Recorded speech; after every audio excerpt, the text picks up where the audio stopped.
हीच मुची प्रार्थनान, हेच मुचे मागणी.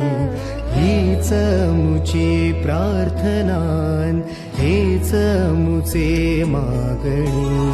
माणसाने माणसाशी माणसासम वागणे.